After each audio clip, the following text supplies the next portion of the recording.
All right. So, um, what we're looking at is that we want to get something big so that we'll feel really good. Yeah. But getting something big may be a lot of work. Mm-hmm. What we're what we're actually looking at is to take things the way that they are. Means that if we have small goals, then those are easy to reach. And when we reach our goal, we feel good. Yeah. Which another way of saying it, and this is actually in the Buddhist word, is to take your pleasure wherever it may be found. He said that? Yes. Okay. I can work with that. Okay. What about, I've been trying to notice the pleasure of the things that I don't like that I'm doing. The pleasure of the cigarette, the pleasure of anger and judgment to try and understand it better. That too? Um, learning to work with anger is a process. Sometimes it's a long, slow process because we make decisions about it that are inappropriate. One of the decisions that I made along with the waking up to anger was to think that on some occasions it had good value. What that really meant was that I wasn't wise enough at that particular moment in time to recognize that anger is not the right way to handle this situation.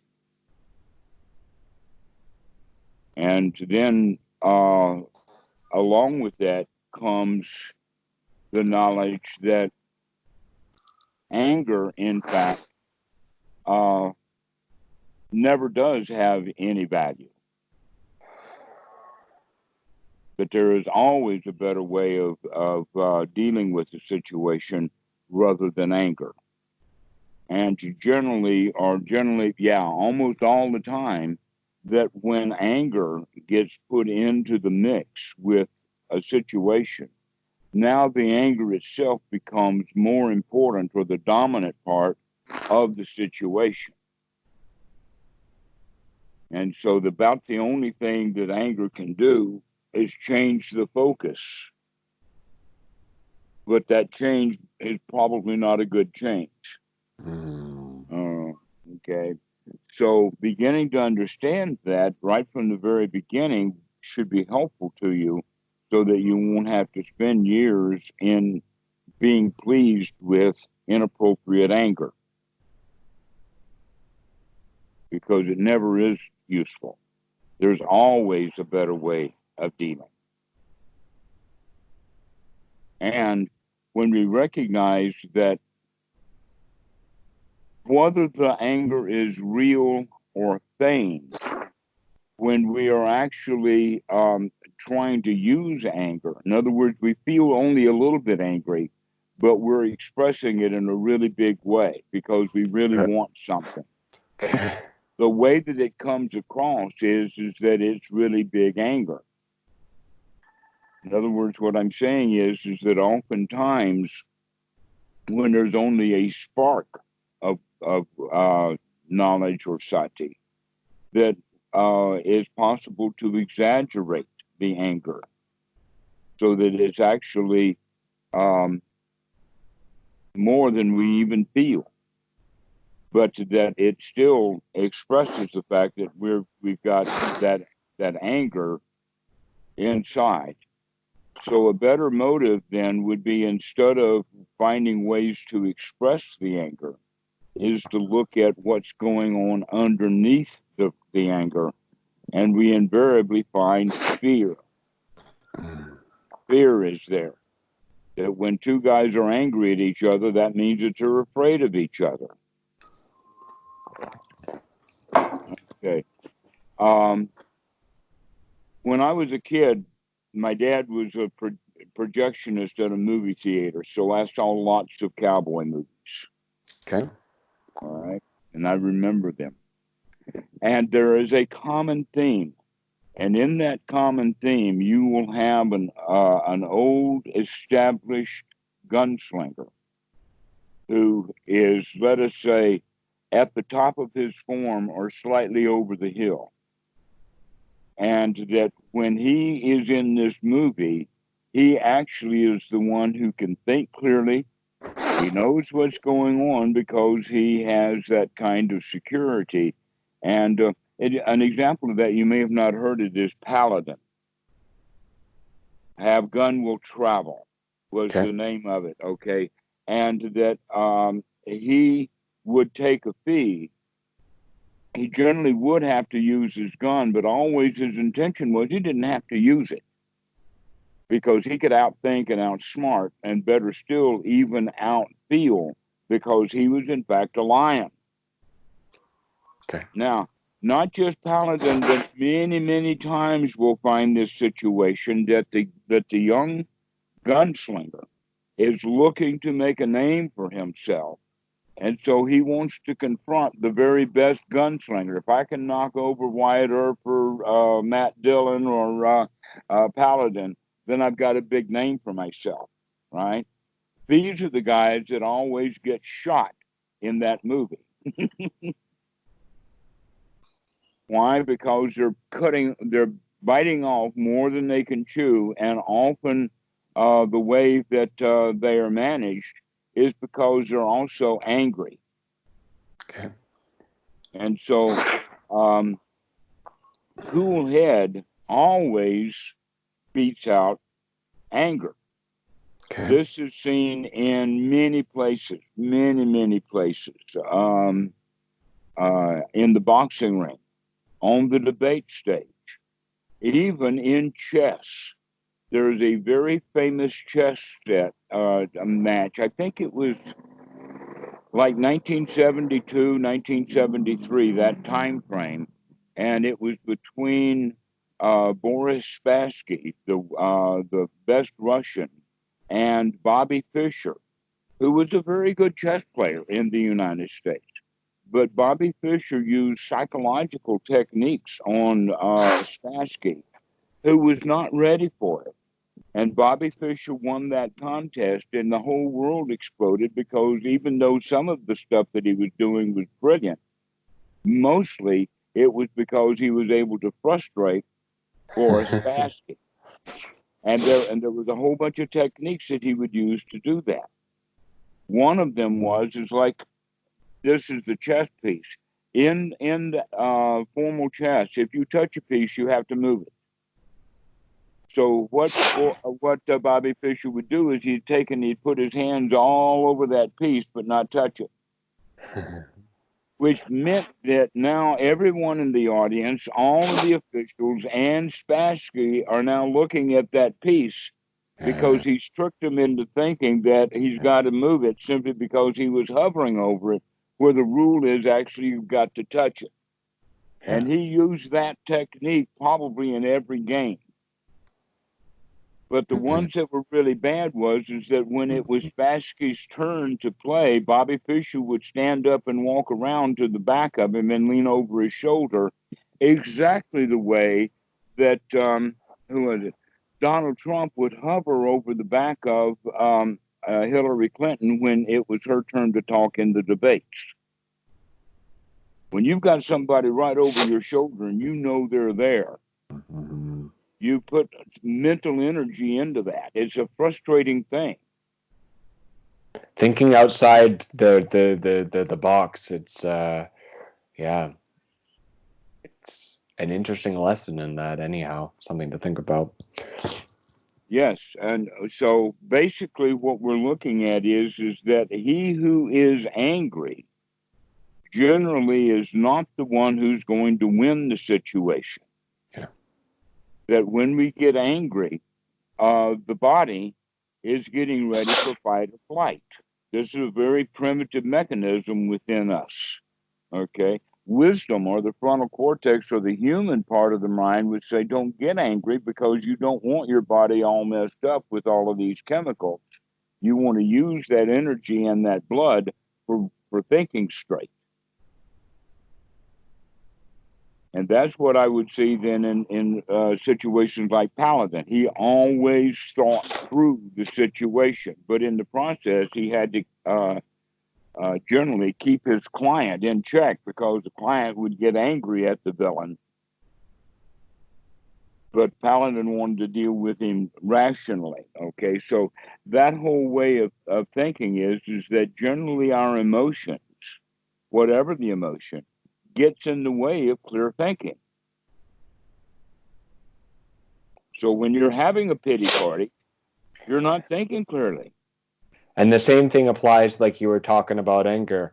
I might be have a little bit of suffering, and then the self-pity goes, so that it can make me shut down and leave the situation. Yeah. Right. So mindfulness all day long is basically what the practice is all about. It's not mindfulness while we're sitting in seclusion.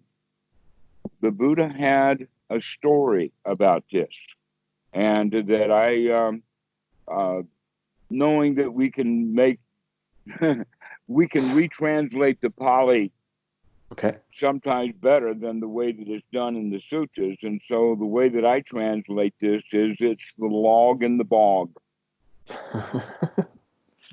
Okay.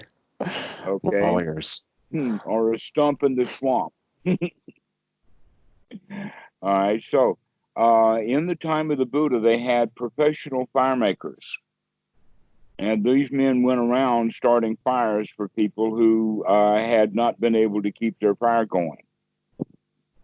Starting a fire from scratch is not easy, but you can learn to do it till you become a professional so that you can just strike a fire right up. Most people can't do that. Now we have lighters. Well, that means the mechanism for getting the fire started is all put into the mechanism.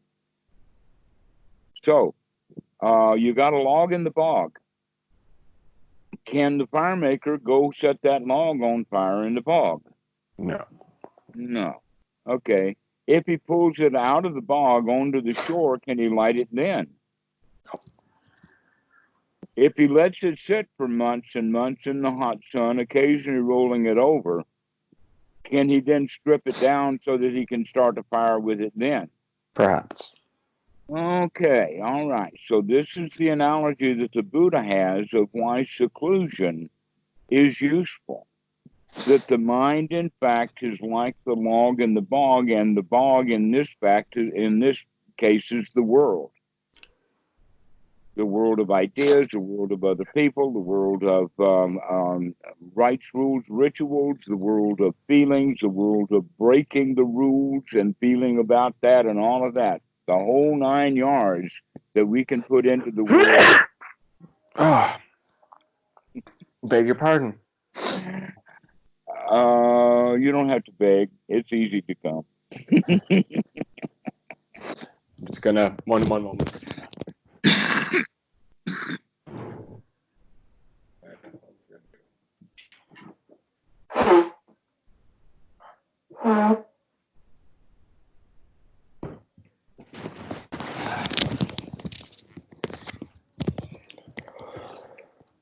Okay.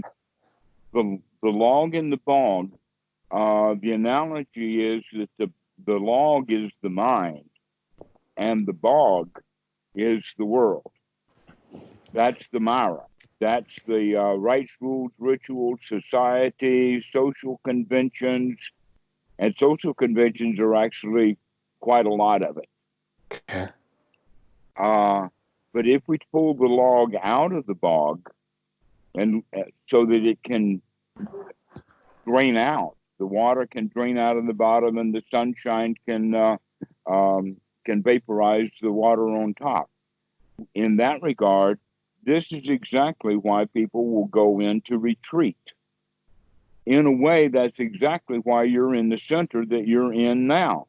Yeah, stop the world. I want to get off. Yeah, is to get you out of the world, and here you are carrying the world in there with you. Shit. Okay, how does that work? Well, when you first take the log out of the bog, um, the world or all of the moisture is still in the bog that keeps it from being set on fire. And so it takes a while for the bog, or excuse me, yeah, for the bog or the mud, the water, the mud, etc., that comes from the bog to separate from the wood. And so what we do then is that we take the individual, the practitioner. I'm avoiding to use the word meditator here, out of the world and put him into the hall so that he can be completely away from the world. And so, in that regard, one of the ways that you can do your stay where you are is by being in even more seclusion at best you can. I know that they do have schedules and things that you have to do, but recognize that this is your opportunity to be like in a meditation retreat. Okay. And to stay away from the world. I'd have to dedicate, of course, that's how it is. I'd have to dedicate the time because, I mean, so much of what we do in recovery is I need your help to stay clean. I need to help you. It's very social. Right, that's the standard model, but it doesn't work in the cases where we are here. In fact, a major part of the teaching of the Buddha is that, in fact, you don't need their help. And even worse than that, they can't help you. That this is the first layer of doubt. Oh no, we're going to get really deep into it, I know right now, and this is a good thing, okay? There are 3 layers of doubt, and the first layer of doubt is the layer of who made this mess. I like to say it like that. Who made this mess? Imagine that you go into your room and you find the place just a complete disaster. And the first thought we have is what happened, which means who did it, right? This is actually the way that is the normal human mind, which comes to the point that really the question is, who can I get to clean up my mess? Ooh. In the program, we all talk about looking at our part. Mm-hmm. That's the whole point of the teaching of the Buddha is that nobody made that mess. And who is that nobody? It's you.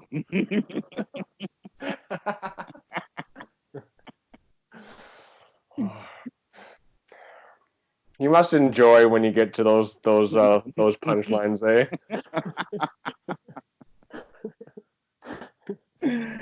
Yeah, so the first layer of doubt is who's responsible? Now, if you look at all religions offer the service of being the one that you can dump it all on. Take Jesus as your Savior, and thou shalt be saved. Why is it people do all of this ceremony and baptism and everything, and then they're not saved from their sin? And when I mean saved from their sin, means they stop doing it immediately. Well, that's because they had too much reliance upon Jesus. They want Jesus to make them to stop sinning. The same thing is true with doctors, lawyers, accountants, nurses, teachers. We, as a society, train our children to go to some big adult to help you get your problem solved. Yeah. And so we wind up that with a habit. This is why people need God, is because they don't think that they can do it for themselves. And this is a big pattern I noticed in my addiction is that I went to rehab, I went to treatment centers, I asked for help, but I wasn't looking to do any work. I was looking for something to save me. Yeah. Right. Well, that's why the drugs were there in the first place, is you wanted them to save you. So now you've got two issues.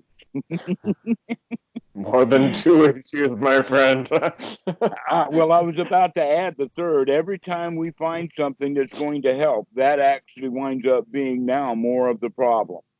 Oh.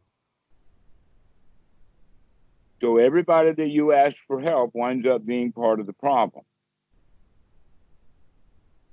Everything like drugs, you ask drugs for help and they became part of the problem. Uh-huh. Okay.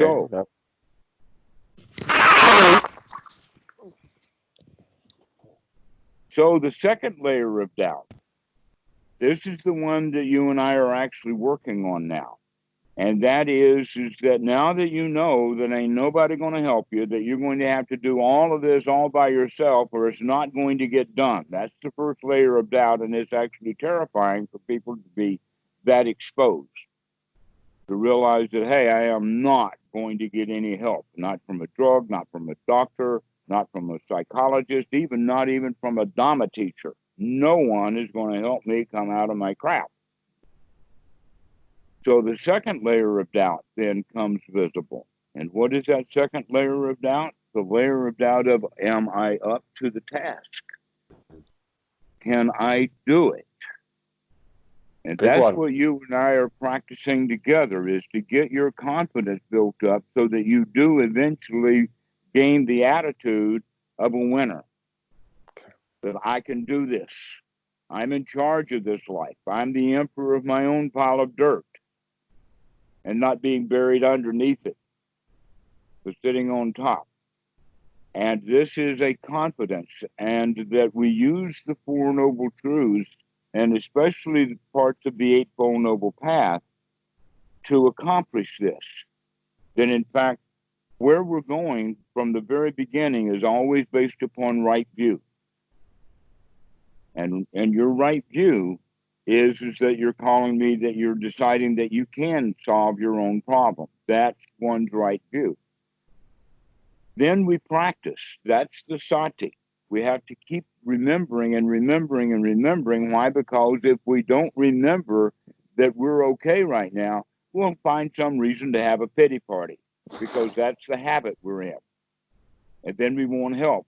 We want somebody to get us out. And so we're all back into that whole show again, which is called samsara, the wheel that keeps turning and turning and turning. And we're going to break that wheel, or at least dent it enough so it don't roll.